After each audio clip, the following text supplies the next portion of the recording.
ग्रंथ चल रहा है प्रवचन सार और आचार्य भगवान कुंदकुंद स्वामी वस्तु के बारे में बता रहे थे। अमृतचंद स्वामी की अपन ने कल टीका देखी थी।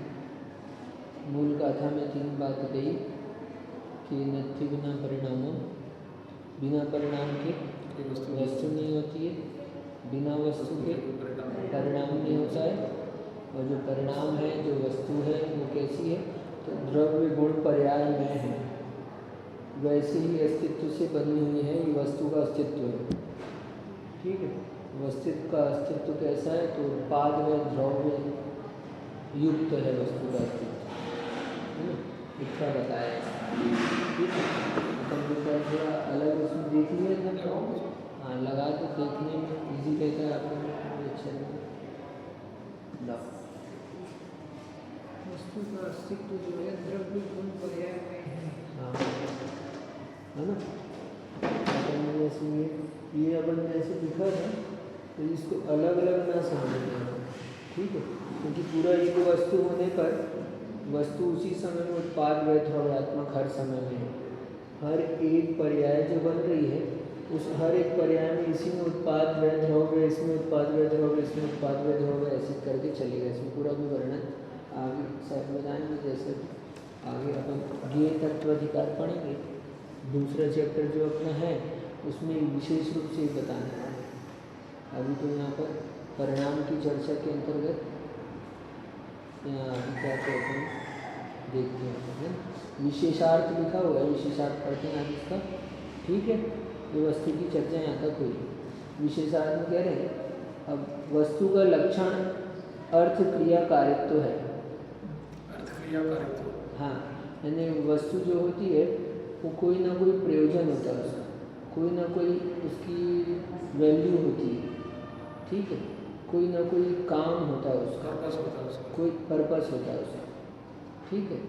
जैसे कि घट है, जैसे घट का अर्थ क्रिया कार्य तो जल धारण करना है, यानी घट यदि वस्तु है तो वो किस काम के लिए है, तो जल धारण करने के काम आती है, इसलिए ये उसका अर्थ क्रिया है, मीनिंगफुल है। हाँ मीनिंगफुल है, ऐसा भी कह सकते हैं एक मोटे तौर पर अपन समझने के लिए।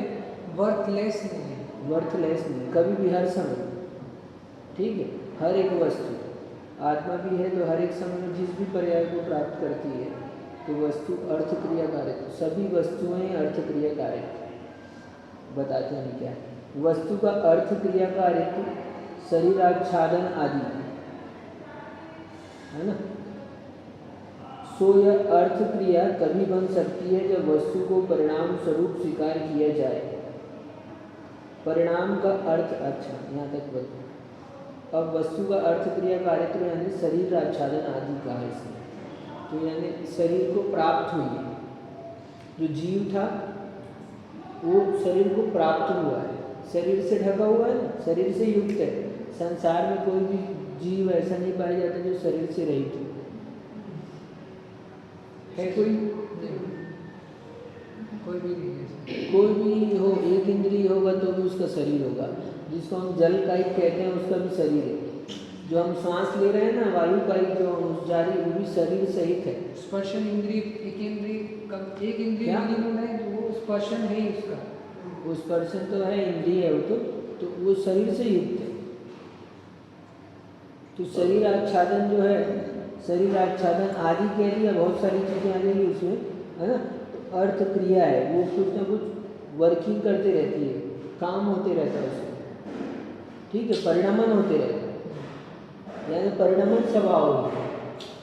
सो यह अर्थ क्रिया तभी बन सकती है जब वस्तु को परिणाम स्वरूप स्वीकार किया जाए, ठीक है। यानी परिणाम स्वरूप नहीं मानोगे वस्तु को तो वस्तु अर्थ क्रियाकारी नहीं होगी, क्योंकि एक वस्तु जब काम में आएगी तो कुछ ना कुछ में चेंज होगा। घड़ा कब काम में आया, घड़ा काम में आया, खाली घड़ा और पानी भर दे तो दोनों घड़ा एक है क्या? ये तो किसके मानने पे मदद दी, किसके मानने पे अर्थ स्वरूप माना जाएगा उसका?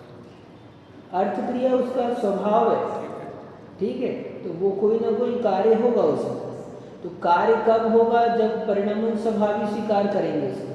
यहाँ आपने क्या बताना है, यहाँ पर ये बताना चाहते हैं कि वस्तु परिणामन स्वभावी है, वो बात चल रही थी। तो ये विशेषार्थ में इन्होंने दिया। तो परिणाम स्वभाव कब बनेगा? अर्थ क्रिया वाली वस्तु तो मान लेगा लोग कि वस्तु है तो कोई ना कोई अर्थ होगा, कोई ना कोई प्रयोजन होगा, लेकिन वो प्रयोजन सिद्ध कैसे होगा? इसके परिणामन स्वभाव से सिद्ध होगा हमारा प्रयोजन। इसके नहीं आया समझ में? यानी वस्तु को यदि परिणामन स्वभाव ही नहीं मानेंगे तो ये अपने कोई काम की नहीं आएगी। सही है।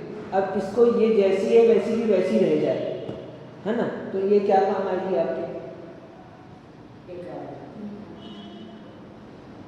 क्या इसमें परिणामन होगा तभी आपके काम आएगी। और वस्तु जो है काम में आने वाली है, इसका मतलब काम में आने वाली है, इसका मतलब ये परिणामन वाली है। ये बताए ठीक है। क्या आपने उसमें जल डाला मटके में तो यदि ये परिणामन हुआ है। क्रियावर्ती शक्ति कैसे?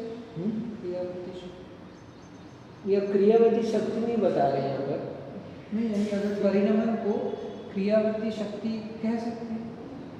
हाँ, परिणामन दो तरह का है, फिर परिणामन वो आगे सब विषय आएगा, हालांकि अलग अलग अपन देखेंगे। यहाँ परिणाम का पर्याय समझ में नहीं आ रहा। हाँ, यहाँ परिणाम का क्या पर्याय है? हाँ, अब ये यहाँ पर ये बता रहे हैं कि वस्तु कुछ यूजफुल है। वस्तु को यूज कब कर सकते हो आप? वो चेंज होगी तब यूज कर सकते हो। यदि चेंज होने वाली नहीं है वस्तु, यदि चेंज होने वाली नहीं है, एट दैट फॉर्म में वो हमेशा है, एक ही तरह की है, नित्य है, स्थिर है, तो फिर आपकी क्या काम आएगी? अभी जैसे पेन है, ये 10 साल बाद तक भी पेन रहेगा, मेरे लिखने के तो काम आएगा ही आएगा। ये पेन है तो पेन लिखने के, तो ये आपने लिखा, ये खुल गया कि नहीं हुआ? अच्छा, परिणामन हुआ कि नहीं हुआ? ये इससे लिखा गया कि नहीं? वो कुछ वर्क हुआ कि नहीं हुआ? हाँ, तो यदि इस वर्किंग को नहीं स्वीकारोगे तो क्या वो ये काम की नहीं बचेगी वस्तु। मतलब ये क्रियाशील है, ये काम वाली क्यों है?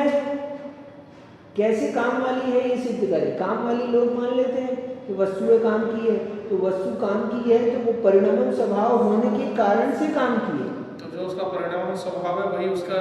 यहाँ पर परिणामन स्वभाव की सिद्धि के लिए इन्होंने अर्थ क्रिया कारित्व ये भाव दे दिया इसमें। तो जो उसकी जो उसका यूज है उसी से उसका। हाँ, बस उसका यूज करने का मतलब ही हम उसको यूज कब कर पा रहे हैं?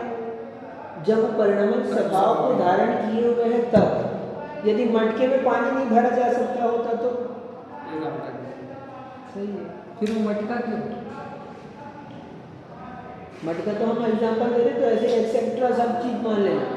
वो परिणामन स्वभावी है, बदलती है, हाँ, उसमें चेंज होता है, ये इसलिए यूजफुल है। इसलिए अर्थ क्रियाकारित्व उसका यूजफुल पद है, उसी को कह रहे हैं अर्थ क्रियाकारित्व। कोई प्रयोजनवान है, वस्तु प्रयोजनवान है ना। यदि वस्तु को परिणामन स्वभावी नहीं मानोगे तो वस्तु अर्थ क्रियाकारित्व नहीं बचेगी। ये अंदर से ऐसे सिद्ध करने के लिए है। यहाँ पर परिणामन स्वभाव को हमारी मूल चर्चा ये है कि हमको ये बताना है कि जो चेंज हो रही है वस्तु, ये हमेशा नित्य एक नहीं है। जो वस्तु को नित्य मानते हैं ना, एक प्रकार से उनका खंडन है, अनचेंजेबल। ठीक, तो वो वस्तु कोई कार्य की नहीं होगी। तो यहाँ बोल रहे अर्थ, वस्तु का लक्षण क्या है? वस्तु का लक्षण कह रहे हैं अर्थ क्रिया कार्य। उस अर्थ क्रिया कार्य, जैसे घट का अर्थ क्रिया कार्य तो जल धारण करना है, ठीक है, तो वस्तु का अर्थ क्रिया कार्य तो शरीर आच्छादन आदि है और दे दिया। सो यह अर्थ क्रिया तभी बन सकती है जब वस्तु को परिणाम स्वरूप स्वीकार किया जाए। ठीक, अर्थ क्रिया कब बनेगी? जब वस्तु को परिणाम स्वरूप मानोगे आप तब। परिणाम स्वभाव वाली नहीं मानोगे तो वस्तु अर्थ क्रिया कारित्व नहीं बचेगी, और अर्थ क्रिया कारित्व नहीं होगी तो वस्तु का ही अभाव हो जाएगा, क्योंकि वस्तु का लक्षण है अर्थ क्रिया कारित्व, और लक्षण के अभाव से लक्ष्य का अभाव होता है। यदि उसका लक्षण ही नहीं है तो अब वो लक्षण नहीं है। ठीक, लक्षण और गुण में फर्क होगा या उसको एक ही माने? हाँ, उस दिन प्रश्न किया था इन्होंने, अपन ने बात की थी। तो लक्षण और गुण में शायद अंतर है। लक्षण उसका विशेषाकार हो गया। हाँ, लक्षण वो उस दिन बताया था, पृथक करने के लिए, ठीक है, तो वो लक्षण विशेष है। लक्षण, हमने लक्षण की परिभाषा बनाई, व्यतिकीर्ण वस्तु व्यावृत्ति हेतु लक्षण, पृथक करने का काम लक्षण करता है। यानी है वही चीज लेकिन हम उसको दूसरे नाम से बोल रहे, क्यों? क्योंकि यहाँ हम बता रहे कि वो किस, उसका काम क्या है, क्या काम आता है, वो लक्षण आपको इंडिकेट करता है वस्तु को। और अलग अलग समय में कोई गुण की जैसी पृथकता रहेगी वैसा उसका विशेष, हाँ, वैसे विशेषता कहा रहेगी। जाएगा। और वो लक्षण जो है वो वस्तु का गुण ही है, गुण को छोड़कर और कोई लक्षण नहीं होता, वो है गुण ही उसका। लेकिन जब हम गुण शब्द से कह रहे हैं तब हम यहाँ पर वो चीज़ नहीं बता रहे कि वो वस्तु को इंडिकेट करता है। जब हम गुण शब्द से कह रहे हैं तो हम ये बता रहे हैं कि वस्तु के साथ में रहता वस्तु है, के साथ। इससे हम आगे बता रहे हैं। लेकिन जब गुण विशेष बन जाए तो उसकी जब हम पहचान कहते हैं होती है। अभिषेक भी, अब आपको कोई कंवर साहब, आप ससुराल जाते हो तो कहते कंवर साहब, तो कंवर साहब शब्द से क्या बता रहे हैं यहाँ पर? तो वो वही हो, आपसे उसका संबंध बता रहे हैं। तो ऐसा ये, तो इसी चीज को ही हम लक्षण कहते हैं, है ना। अब लक्षण में एक बात और ये भी होती है कि गुण के अलावा बाहरी वस्तु में भी दूसरा लक्षण बन जाती है। जैसे चश्मा, टी शर्ट, जीन्स बनाया, तो ये तो आपके गुण नहीं है, तो लक्षण बाहरी भी हो सकता है, लेकिन भीतरी लक्षण यदि कहें तो वो गुण ही होता है ना। लेकिन जब हम गुण शब्द से कहते हैं तो गुण शब्द से कहने का हमारा अभिप्राय दूसरा होता है, ठीक है ना। तो उस कारण से अंतर आ जाता है। तो ये कह रहे हैं परिणाम, जब वस्तु को परिणाम स्वरूप स्वीकार किया जाएगा तभी अर्थ क्रियाकारीपना उसमें बनेगा। परिणाम का अर्थ है पूर्व आकार का परित्याग, उत्तर आकार का ग्रहण, और इन दोनों ही अवस्थाओं में द्रव्य ऊर्ध्वता सामान्य का समान रूप से अवस्थान। अब परिणाम को बता रहे हैं, यही बता रहे हैं, इससे ज़्यादा कुछ नहीं बता रहे हैं। लेकिन अब ये बता रहे हैं परिणाम मतलब क्या हुआ, पूर्व की अवस्था का त्याग हो तो गया। पूर्व की अवस्था का त्याग। अपन ने मनुष्य पर्याय बनाई, अपन ने मनुष्य पर्याय के बाद में मान लो आप ये जीव द्रव्य है, ठीक है, पहले देव पर्याय बनाई, मनुष्य बनाई, ठीक है, और फिर बना दी वापस से नरक पर्याय बना दो, चलो, है ना, ठीक है। तो ये मोटे तौर पर समझते हैं इसको। तो ये हम कह रहे हैं मनुष्य पर्याय ये परिणाम है ना, ये परिणाम है ना। तो परिणाम का मतलब क्या होता है, मैं कह रहे हैं कि परिणाम का अर्थ है, इस परिणाम का मतलब क्या है, पूर्व का त्याग, पूर्व अवस्था का त्याग और पूर्व पर्याय का व्यय, इसी को व्यय कहते हैं। पूर्व अवस्था का व्यय, उत्तर पर्याय की प्राप्ति, ये प्राप्त हुई इसको, मनुष्य पर्याय प्राप्त हुई, इसका उत्पाद, और इन दोनों अवस्थाओं में भी जीव का बना रहना, ये द्रव्य बना। तो ये परिणाम जो है अपने आप में कैसा है, तो ये उत्पाद, व्यय और द्रव्य वाला है। पूर्व की अवस्था में बने रहना, यानी पूर्व का त्याग कर दिया उसने। परिणाम को द्रव्य भी कहा है, तो द्रव्य भी पर्याय हो गया। हाँ, द्रव्य भी पर्याय हो गया। हाँ, द्रव्य पर्याय, ये तो पर्याय बता रहे हैं, तीनों भी पर्याय है। दोनों अवस्था में जीव का बना है। नहीं, अपन सामान्य से उत्पाद और व्यय को पर्याय बोलते हैं, है ना, लेकिन द्रव्य भी अपने आप में एक पर्याय है। ये द्रव्य है, क्योंकि पर्याय से रहित नहीं है ना, ये पूरा यहीं से चलेगा। हाँ। जब इससे रहित है नहीं तो उसको अलग से क्या बोलोगे, कहाँ से बनाओगे? हाँ। नहीं, एक जैसे अपन बोलते हैं ना, एकस्मिन द्रव्य क्रियात्मक पर्याय, हाँ, ठीक है, तो उस समय द्रव्य को भी अपन पर्याय मान लेते हैं। पर्याय ठीक नहीं, पर्याय जो बता रहे हैं, पर्याय क्या बता रहे हैं, परिणाम को एक बता रहे दूसरा हैं। ने जिसको बोले द्रव्य को द्रव्य कहेगा, ये द्रव्य कहा था अपन ने यहाँ पर, द्रव्य ही, ठीक है। ये द्रव्य को बता रहे हैं, इंडिकेट कर रहा है। तो जब परिणाम बोलेंगे तो द्रव्य को द्रव्य कहेंगे, द्रव्य को पर्याय कहेंगे। तीनों भी वो पर्याय ही है, हाँ, पर्याय है। ठीक है, तीनों भी परिणाम ही है, हाँ। ठीक है। लेकिन द्रव्य शब्द से उसके सामान्य पने को इंडिकेट कर रहे हैं, ऊर्ध्वता सामान्य। अच्छा, उत्पाद से क्या बता रहे हैं, पूर्व ये पर्याय की प्राप्ति, इसको हाँ। उत्पाद बता रहे हैं। हाँ। देव पर्याय का व्यय बता रहे हैं, ठीक है। और इसमें मन जीवपना बना हुआ है, वो द्रव्य बना रहे हैं। तो ये तीनों चीज उसी समय में एक परिणाम में है, फिर बता हो गई क्या? सामान्य बना भी होगा बस ये सबसे मेन बात, क्या हो ही नहीं होगा, उससे बिना बनेगा कैसे? उस एक समय में एक परिणाम में क्या है, तीनों भी है, उत्पाद भी उसी में है, व्यय भी उसी में, ध्रुव भी उसी में, और जीव बना हुआ है। हाँ जो जीव बना हुआ है उसको ध्रुव शब्द से कह रहे हैं, मनुष्य पर्याय प्राप्त हुई उसको उत्पाद से कह रहे हैं, और देव पर्याय नष्ट हो चुकी है इसको व्यय से कह रहे हैं, और ये तीनों भी क्या है, एक ही परिणाम में है, ये इसी परिणाम को बता रहे हैं। तो ये कह रहे हैं कि परिणाम जो है, परिणाम का अर्थ है पूर्व आकार का परित्याग, ये परिणाम हुआ, ये फर्स्ट, ये सेकंड, ये थर्ड, ये परिणाम हुआ, तो ये परिणाम का मतलब ही है क्या, पूर्व पर्याय का त्याग, इसलिए परिणाम है। और ये किसी भी पर्याय में ऐसे ही चलता है, सब में, हर में एवरीवन, हर पर्याय में ऐसे ये चलेगा, उत्पाद में ध्रुव, उत्पाद में ध्रुव, उत्पाद में ध्रुव, उत्पाद में ध्रुव, उत्पाद में ध्रुव, हाँ हर समय चलेगा। ठीक, तो ये कह रहे परिणाम, परिणाम का अर्थ है पूर्व आकार का परित्याग, ठीक, उत्तर आकार का ग्रहण, उत्तर आकार यानी यही उत्तर आकार, ये पूर्व का उत्तर, ठीक, पूर्वार्ध उत्तरार्ध कहते हैं ना, उत्तर यानी ये नहीं समझ में, ये उसने प्राप्त किया है, ठीक है, हाँ, तो ये उत्तर आकार का ग्रहण, और उसमें फिर कह रहे हैं इस प्रकार से क्या किया, इन दोनों ही अवस्थाओं में, अब पूर्व आकार का त्याग हुआ, उत्पाद और व्यय, इन दोनों ही, और पूर्व के परिणाम में भी देख लो, अभी के परिणाम में, इन दोनों ही अवस्थाओं में जो द्रव्य ऊर्ध्वता सामान्य का समान रूप से अवस्था है वह,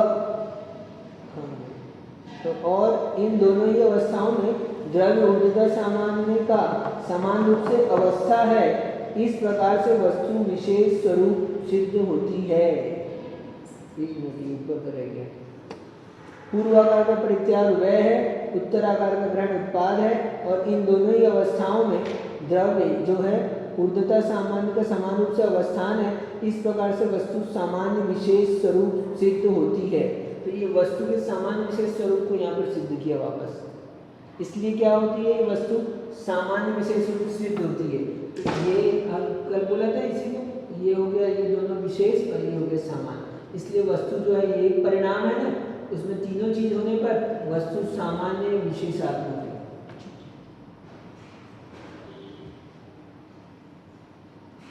ऐसा बता रहे हैं, जो परिणाम प्राप्त हुआ है, जो पर्याय प्राप्त हुई है, वो उस पर्याय में ही सामान्य भी है, उस पर्याय में विशेष भी है। विशेष में ही सामान्य नहीं है, सामान्य में ही विशेष नहीं महाराज जी, है। मतलब सामान्यता तो हर पर्याय में रहेगी, विशेषता चेंज होती है। बस ये ऊर्ध्वता सामान्य हमेशा चलते रहेगा, पर ऐसा होने पर भी वस्तु का कुछ ऐसा अंश नहीं है जो सामान्य है, तो विशेषता हो सकती और कुछ ऐसा अंश नहीं है जो विशेष है। ये पूरा का पूरा वस्तु ही एक समय में जो परिणाम रूप हुई है ना, तो ये पूरी वस्तु ही उस रूप परिणाम हुई है। जो सामान्य भी है वो विशेष रहित नहीं है, मिला हुआ ही है, तो वो पूरा का पूरा ऐसा नहीं है कि कुछ इतना सा इसमें ब्लू वाले में चेंज नहीं हो रहा है, पूरे व्हाइट में इसको विशेष मान लो, इसको सामान्य मान लो, तो ये आप सोचने लगे कि वस्तु कोई अंश ऐसा हो जो सामान्य रूप से चल रहा हो, क्योंकि वस्तु अंश रूप में नहीं है, ये तो अखंड एक वस्तु है, है, एक वस्तु है, समझने के लिए तो ये हाँ बस, नहीं तो ऐसा कोई खंड ना कर दे उसमें कि खंड में कोई अंश बच जाए, कोई ऐसा है जो सामान्य है, वो सामान्य बना रहता है। अधर्म हो जाएगा उसमें। हाँ, उसमें फिर क्या होगा, उसमें फिर आप लीक से हट जाओगे, ये हमारे यहाँ वस्तु से बाहर हो जाओगे सीधा। क्यों? क्योंकि उसमें फिर क्या होगा, आगे चल के आपको ये दोनों अलग अलग दिखेंगे और आप इसी को बस पकड़ लोगे और एकांतिक हो जाओगे, जीरो को चले गए।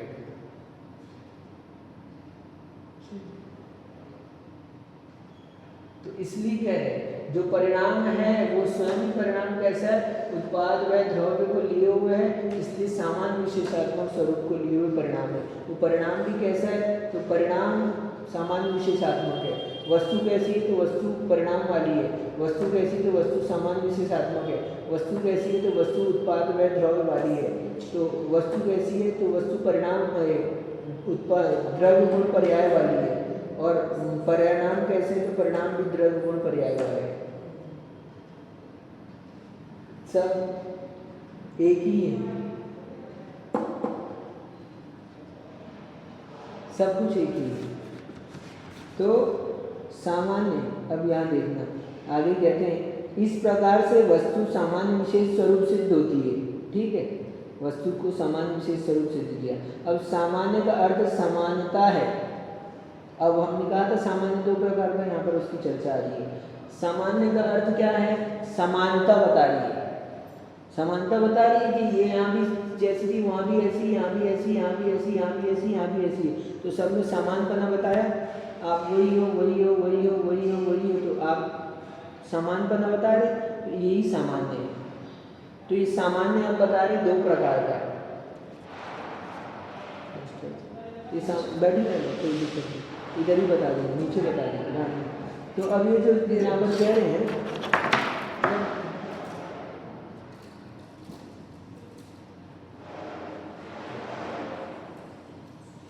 ये ये सामान्य बता रहे थे ना, तो इस सामान्य के बारे में बता रहे हैं।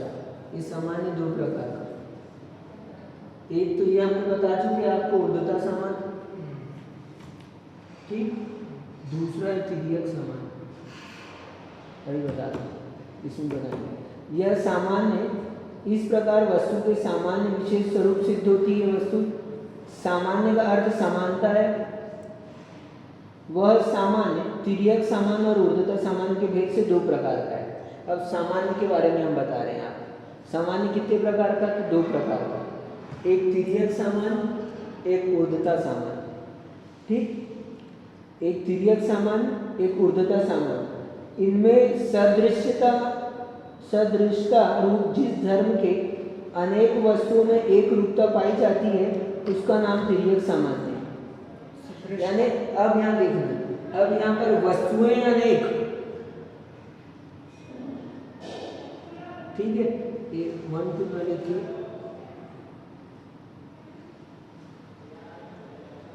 क्या है? अनेक वस्तु है, और अनेक वस्तु में एक रूपता बता रहे हैं। ये सब मनुष्य हैं। हमने क्या कहा? सामान्य में समानता बताना है हमको। तो हम जब अनेक वस्तु में समानता बताते हैं तो वो तिर्यक सामान्य, सब में ऐसे समानता बताएंगे।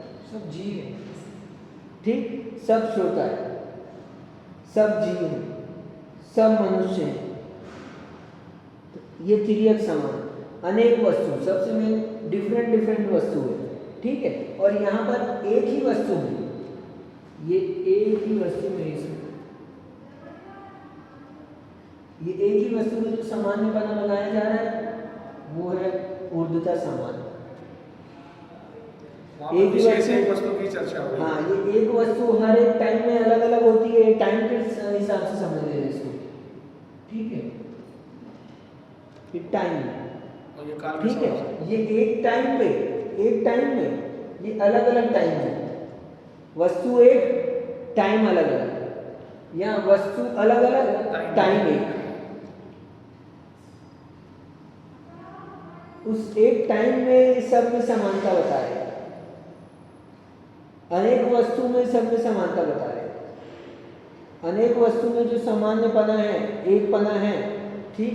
आपने देखा चावल, पुष्प भी चावल है, अक्षर भी चावल है, अर्घ भी चावल है, तो सब चावल चावल चावल कह दिया तो सब एक, तिर्यक समानता, ये तिर्यक सामान्य, ठीक।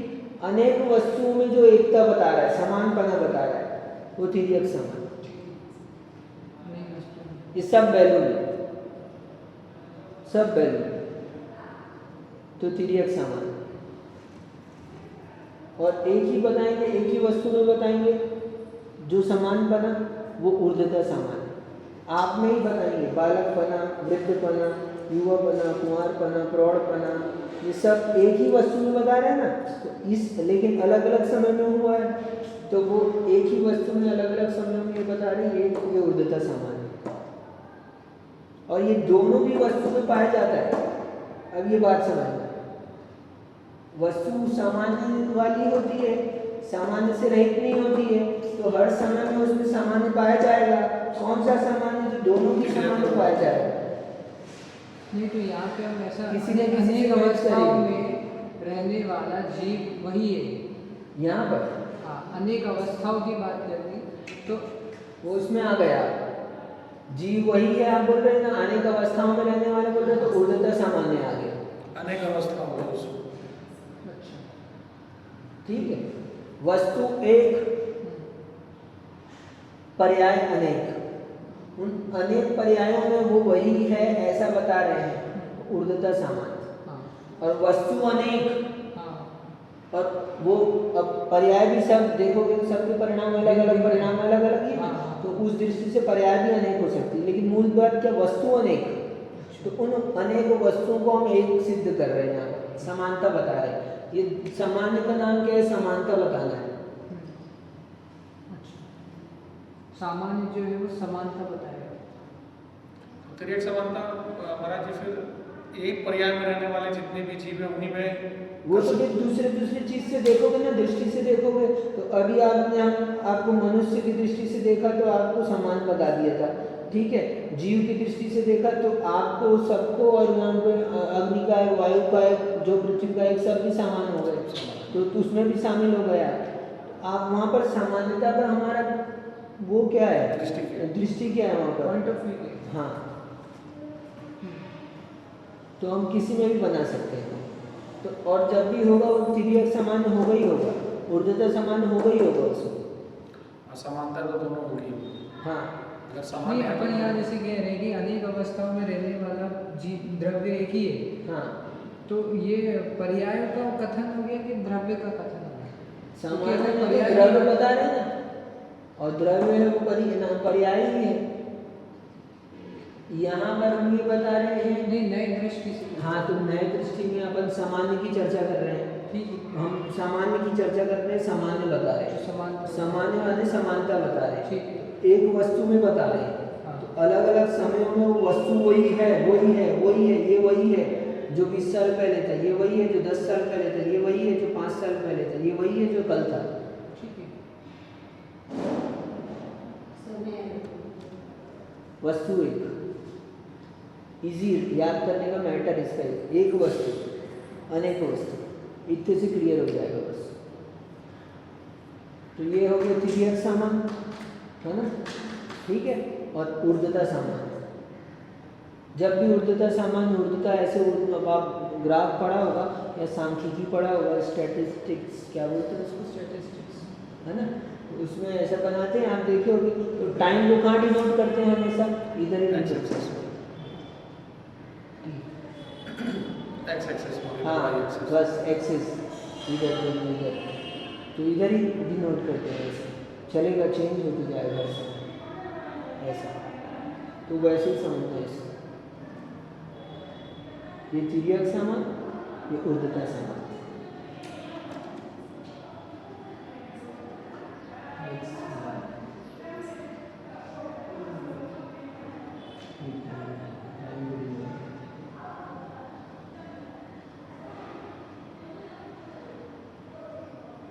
तिर्यक सामान्य, ऊर्ध्वता सामान्य।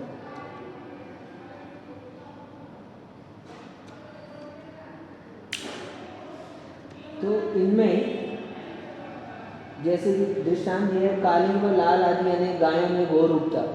गायें बहुत सारी गायें खड़ी हैं, पीछे गाय खड़ी है, सब गाय, कोई काली है, कोई गोरी है, कोई भूरी है, कोई सींग वाली है, कोई खंडी है, कोई मुंडी है, हाँ, तो सब गाय कहने से क्या हो गया, तो सब गायें समान आ गई। और उस एक गाय में ही बात करें तो अब वो पहले खंडी थी, पहले मुंडी थी, अब खंडी हो गई, यानी सींग वाली को खंडी कहते हैं और सींग हड्डी को मुंडी कहते हैं। सब विशेषताएं भले ही चेंज होते रहे, समानता फिर भी रहेगी। सामान्यता तो कुछ ना कुछ है ही, और हर एक विशेष सामान्य से साथ में पाया जाएगा, ये कभी अलग नहीं होगा। कितनी भी विशेषताओं में चले जाए अपन सामान्य को अलग नहीं कर सकते। नहीं कर सकते।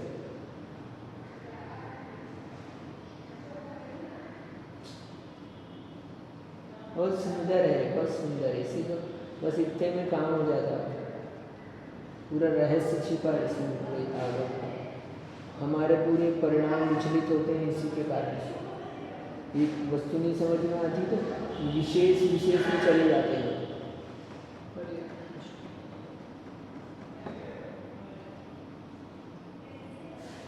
सामान्य को भूल जाते हैं। ऊर्जा सामान्य था, हमको समझ में नहीं आया। ऊर्धता रहेगी, बस ऊर्धता सामान्य आ जाए समझ में। ऊर्धता सामान्य समझ में आ जाए तो भय खत्म हो जाएगा, और तिर्यक सामान्य समझ में आ जाए तो अहंकार खत्म हो जाएगा। अब सिद्धांत दे रहे हैं आप, रहस्य सही। क्या? ऊर्धता सामान्य खत्म हो जाए, ऊर्धता सामान्य को समझ लो तो भय खत्म हो जाएगा, और तिर्यक सामान्य को समझ लो तो अहंकार खत्म हो जाएगा। सब सामान्य हम लोग तो अहंकार क्या चीज़ का? सब भगवान आत्मा है। हाँ? बोलते ना, अच्छा जी, ये सब भगवान आत्मा है। तो ये पॉइंट ऑफ व्यू जो नए रहते हैं ना, इतने प्रवचन होते हैं तो इन्हीं एंगल से बनते हैं। यानी ये द्रव्यार्थिक नहीं हो गया, ये पर्यार्थिक नहीं हो गया, फिर द्रव्यार्थिक नहीं को और डिटेल में 10 नए पॉइंट ऑफ व्यू तो बता रहे हैं, क्योंकि एक ही वस्तु बता रहे हैं। तो अभी हम अपन जब से कितने दिन 3 दिन से इसी की तो बात कर रहे हैं। सही है। तो इसी को हम भी अलग अलग एंगल से देख रहे हैं। पहले परिणाम के एंगल से देखे, फिर हमने इसको सामान्य विशेष के एंगल से देखे, अब सामान्य में भी और अलग अलग एंगल से देख रहे हैं। अब विशेष में भी अलग अलग एंगल देखा है। अच्छा विषय है ओह, कि आप यानी अब जैसे हमने कोई नेगेटिव पॉइंट्स बना लिया, ठीक है, और हम उसमें पॉजिटिविटी कैसे देखें?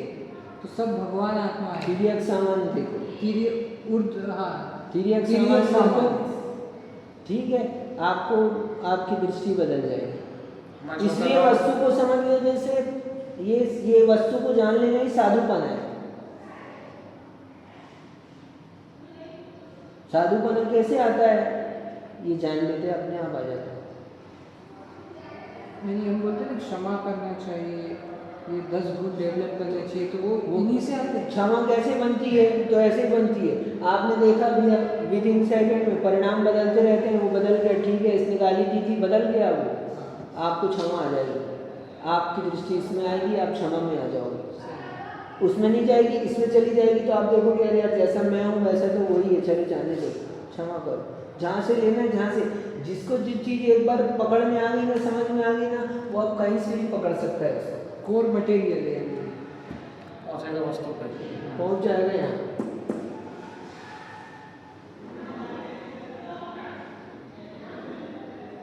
द्रव्यान योग को इसलिए कहा मन की शुद्धि के लिए द्रव्यान योग होता है। सबसे मूल अपना मन होता है ना, उसकी शुद्धि के लिए द्रव्यान योग।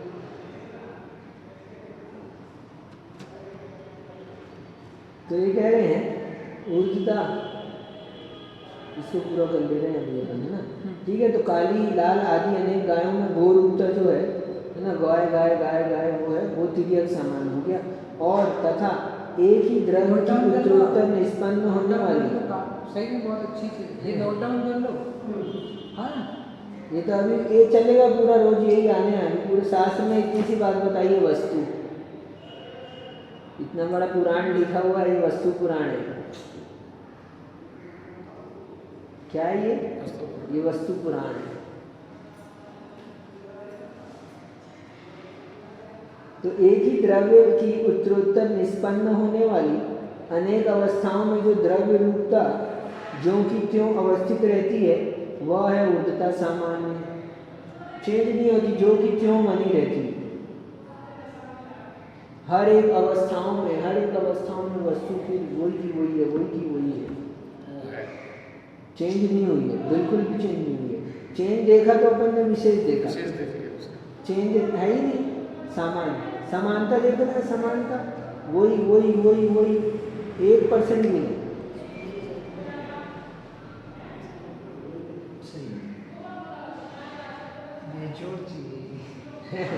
अल्टीमेट है, बस इतना बता रहा हूँ ना मैं, इतनी सी चीज में ये, बस इतने से में ये सब बहुत जबरदस्त सिद्धांत है। तो ये यहाँ पर तिर्यक सामान्य और ऊर्ध्वता सामान्य की आज अपनी चर्चा होगी, सामान्य पद में। ठीक है, सामान्यपन की दो बातें ऊर्ध्वता समान तिर्यक समान। अनेक वस्तु में जो समानपना बताते हैं वो तिर्यक समान है, एक ही वस्तु में जो अपन सामान्यपना देखते हैं वो ऊर्ध्वता समान है। और वस्तु इन दोनों सामान्यों से क्या होती है, युक्त होती है।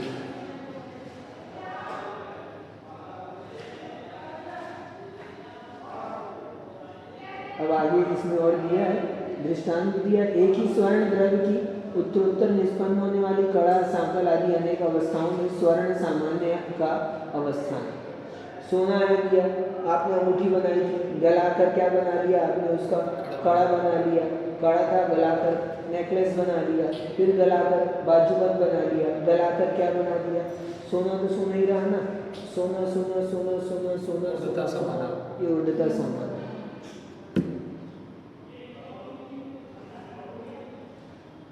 ऊर्ध्वता समान कषाय को तोड़ने के लिए बहुत बड़ा फॉर्मूला है। इसके बिना हम जैसे नॉर्मल धर्म बेसिक से ही बोलेंगे सूत्र के, क्रोध मत करो, अहंकार मत करो। और अपन मोटे तौर पर बाहर से लोगों को ऐसे समझाया जाएगा, जो गहरी दृष्टि में ये चीज़ समझ में आ जाएगी तो अपने आप को सब कम होगा। हाँ, तो कम होगा, नहीं तो वो कम होगा नहीं, उल्टा हो जाएगा।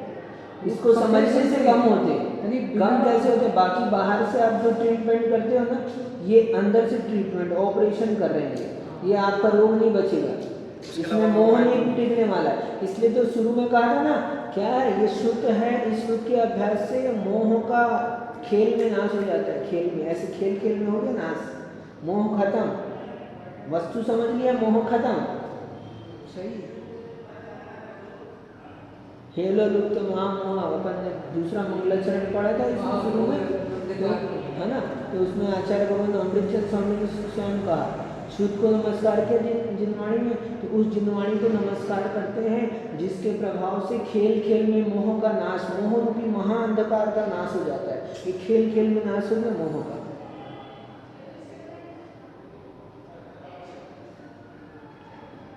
और अनादिकाल के मोह का अंधकार है, इतना गहन अंधकार है वो, लेकिन नाश क्षण मात्र में हो गया।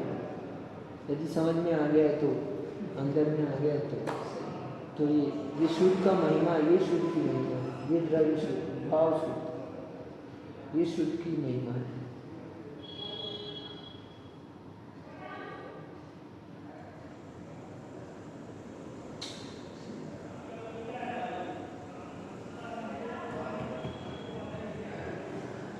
प्रिंसिपल कंसिस्टेंट माइंड में रहनी चाहिए, तो सब कुछ भी कंडीशंस है आपकी, प्रैक्टिकल कंडीशन, सब सॉल्यूशन मिलते हैं। कंफ्यूजन और डाउट्स अपने आप रिलीज हो जाएंगे। पूरा आधा संसार, आधा क्या, पूरा संसार खत्म। इसलिए कहते हैं क्या, सम्यक दृष्टि को बंद नहीं होता। यहाँ वस्तु को जानने से सम्यक दृष्टि हो गया, जैसे सम्यक दृष्टि हो गया तो उसको सब वस्तु समझ में आ गई, पूरी स्वतंत्रता समझ में आ गई, सामान्यता समझ में आ गई, विशेषता समझ में आ गई, परिणाम समझ में आ गए, वस्तु समझ में आ गई।